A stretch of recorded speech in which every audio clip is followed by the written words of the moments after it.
Hi, everybody. Welcome back to my podcast. This is John Bishop with John Bishop Fine Art, and this is Conversations with Freelance Creatives. I'm glad you came back. I'm actually a week late with this one, and I do apologize. You may or may not have heard that Houston was hit with a terrible, terrible cold spell. That Arctic wind that came down through much of the country really creamed us. At my house, it got down to 4 degrees, which simply never happens in southern Texas. So obviously everything was destroyed. I had no water for about 5 days. Luckily, I didn't have any pipes break because I drained my pipes, but I couldn't get the water to come back on because of the freeze. A lot of people did have severe damage to their homes. We lost power intermittently, and of course, when we did have power, we then didn't have internet. So I think one of the cruelest things was not, the loss of property and the fact that we couldn't go to the grocery store and we were cooped up in the house, but we were done all that without Netflix, which was just truly cruel. So it's times like that that make me kind of just tired. Makes me give up a little bit on the things that I find important, that all the plans that I had. I mean, I just lost a week of my life, basically. And I feel less motivated, right? And so what I wanted to talk about today is, how do you find your motivation? How do you keep yourself productive? How do you continue to be a self-starter when you work in an environment where mostly you're alone? I think most of us in our creative careers spend a good portion of our time creating by ourselves. There's no one else there. So if we're not feeling motivated, if we're not feeling inspired, we need to find that person who's going to cheer us up, who's going to bring us back to our plans. And there's just no one there. It's just us. So we have to depend upon ourselves to do those sorts of things. Now, the last thing you want to do when you're not motivated is to self-motivate. But there are tricks, right? There are tricks. If you haven't learned them, you should. And they're not that hard to figure out. There are any number of ways that we get inspired, particularly in our creative fields. The thing is, at the core of our creative businesses, we love what we do. This is our passion, right? Who would do all of this if it wasn't our passion? And so when you're not feeling so inspired, look back to the fact that you're doing exactly what you want to do, something that you love. If you're not following your bliss, if you're not passionate about the kind of work you're doing, why in the world would you do this? It's a very strange way to spend your day. It's not generally the way to make the most money in the world. And you're doing it largely alone. So when you do realize that this is your passion, that begins to revive that motivation, right? Because it is important. It's important enough to do. Now, I need to lose weight. I need to lose weight because I don't look good, I don't feel good, and my health is starting to show the effects of it. I have diabetes. Now, at some point, hopefully before I die, I will have enough motivation to lose the weight I need to lose. And I think I'm almost there. I'm finding lots and lots of reasons to want to lose the weight. First of all, I don't like not feeling well. I am now putting myself forward on this platform, doing a podcast, but also doing a video podcast, doing a vlog.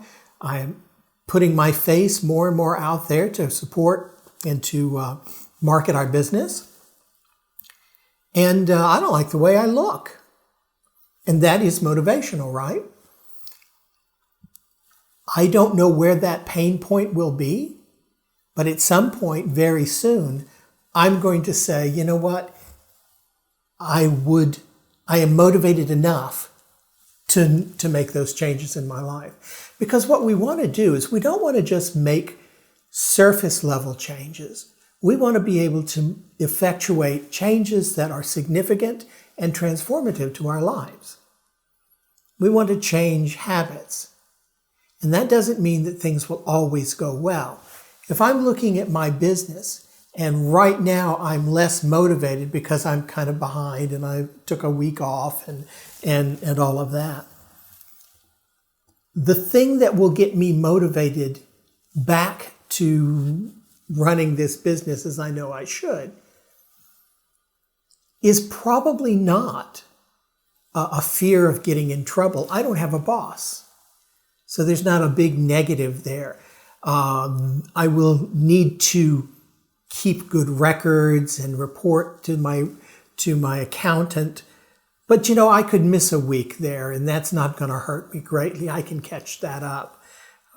So the thing that's really going to motivate me is the fact that I love painting. I love making the art. And that process of making the art necessitates that I have a thriving business to promote and sell that art. So I believe that will be the thing that motivates me the most.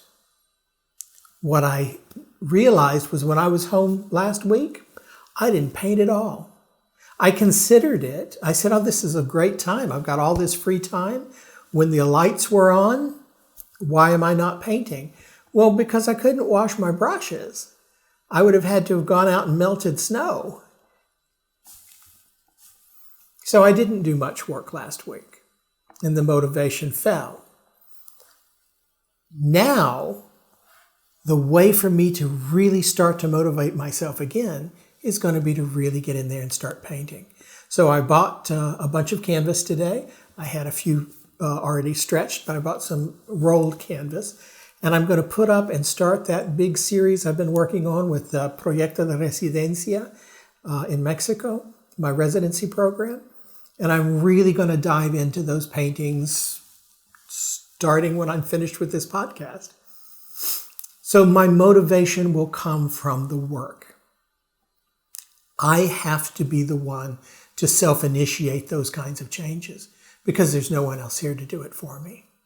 Now, there's some tricks. If you're not comfortable with doing the kinds of self-motivation needed to get you back to where you need to be, there are some tricks out there. And you should look on the internet. There are scores of great systems and techniques to help you motivate yourself. I mean, you could listen to motivational speakers, but there are also some systems that have been kind of scientifically proven, or at least for many people have proven effective. One that I found when I was looking around was the Pomodoro method. And it's a way of creating timed work periods interrupted by frequent breaks. And you literally use a timer and you get up and take a break when it says to take a break. It may seem a little hokey. I thought it seemed a little contrived to me.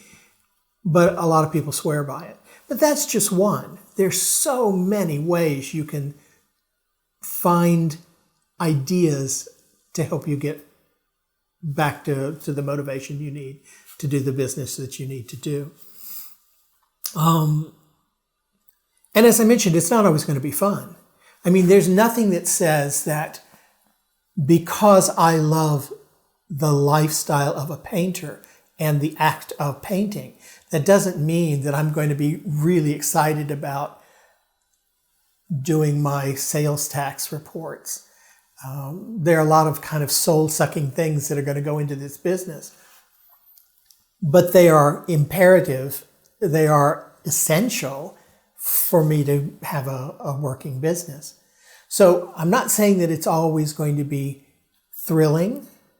But if I keep my vision not on those tasks, not on feeling sorry for myself, but on the fact that I absolutely love the job that I've created for myself, that gives me more motivation. Now, there's a difference between being motivated and being active. It's one thing to have that kind of inspiration and be on fire, but if you can't actualize that, if you can't become a self-starter, then it's all going to fall apart. I said in the vlog, there's a comedian, Judy Tenuta, who said as a joke in one of her acts that I just always have loved. And she's speaking with her mother, and she said that her mother came to her and said, "Judy, you'll never amount to anything because you always procrastinate." And Judy said, "Just wait." I just think that's hilarious. The idea that we can procrastinate, we can put off actualizing all of this great potential, all of this great motivation that we have. Those are two different things. And you may need to create strategies to become that self-starter if you're not. Now, there are some people, these type A personalities, who don't understand the fact that we're not all self-starters and that we do procrastinate and that we do get down. They may not understand that at all, but I think a lot of us do understand how that feels. And we need to be able to find ways to combat that. And one of the ways that I think I'm very fortunate is that we have these studios in Houston in a big complex called Sawyer Yards. And it's 6 different buildings. There's about 400 artists. In my building alone, Silver Street Studios, we have about 50, 60 artists who have studios there. And so very often, I am surrounded by other creative people who are doing amazing creative things in their studios. And we will have opportunities to exhibit as group shows. And we've had one now for about a month or two. And we're going to change over it next month into another. And so I'm surrounded by other people who are artists and who are doing exciting, creative things. And there, to me, is nothing more inspiring than being around other creative people. A saying that I've used many times is, whenever you get creative people together, wonderful things start to happen. And you can look back in history and see these great artistic movements, and there was always this core of people who were hanging out together, and they were making a difference in the art world. That's true of artists, writers, and of musicians, and anyone who's creative, even politicians, because they have this shared vision and they work off of each other. They give energy to each other. Now, you may not be in a situation where you have access to 60 other artists. And if that's true, that doesn't mean you're alone. You are surrounded by a community of people. Go out and look in your community. Where are the artists hanging out? If they're not, if you don't have a thriving art community, are there meetup groups? Are there museums that are having exhibitions and shows and support groups? And if you don't have any kind of creativity, universities are also great for that, for having those kinds of groups. But if you live in a place where none of that is true, start your own. There's no excuse for you feeling like you're alone in this digital age when there are people, creative people all around. Tune into those folks, and that can give you a lot of motivation as well. I think it's really important, too, that we give ourselves a break. If this is something that you struggle with, if this is something you don't have a lot of great strategies, you don't want to necessarily jump into the deep end of the pool. As I say, there may be people who don't even know what we're talking about because they're totally self-motivated. But we need to probably take small steps toward becoming more and more self-motivated over time. The last thing I would want you to do is to jump into some sort of program or some sort of a system that is so oppressive and so constrictive with you and your time that you end up resenting it and that actually could kill some of the passion you have for your creative expression. That would be a shame and quite frankly unnecessary. Take baby steps. Figure out where you want to be. Take small steps to get there, but get there in your own time and give yourself lots of breaks along the way. I think another thing we need to always remind ourselves is just how easily we can be bought. And by that I mean we can devise systems where we reward ourselves for doing good things. There's some neuro-linguistic training that goes on. Call it whatever you want, but don't ever underestimate the idea that if you give yourself little rewards, little treats for meeting productivity goals, that can go a long way. I remember when I was smoking. I would quit smoking, and that was really hard for me. And I was using a system that was kind of neuro-linguistic programming.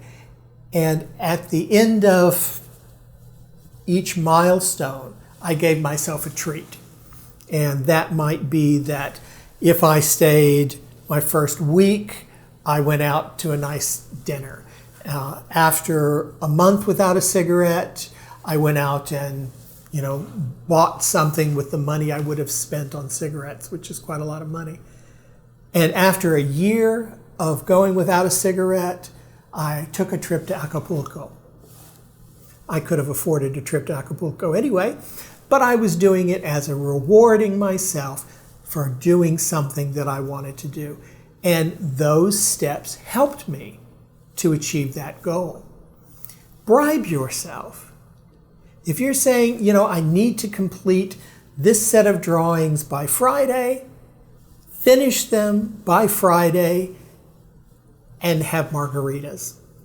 Whatever you need to do to treat yourself and reward yourself for that productivity, that can be very inspirational as well and help you in your quest to always self-motivate. But whatever your systems, and there will be different ones for you that there will be for me, but find your own. Write them down.